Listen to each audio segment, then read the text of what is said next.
शायरिस्तान official की नफीस समाअतों को आदाब। मुझे इन जराइम की इजाज़त चाहिए। जिंदगी के जितने दरवाजे हैं मुझ पर बंद हैं। देखना, हद नज़र से आगे बढ़कर देखना भी जुर्म है। सोचना, अपने यकीनों से निकलकर सोचना भी जुर्म है। आसमां दर आसमां असरार की परतें हटाकर झांकना भी जुर्म है।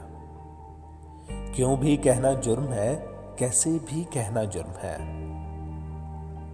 सांस लेने की आजादी तो मुयस्सर है, मगर जिंदा रहने के लिए कुछ और भी दरकार है। और इस कुछ और भी का तज़किरा भी जुर्म है। जिंदगी के नाम पर बस एक इनायत चाहिए।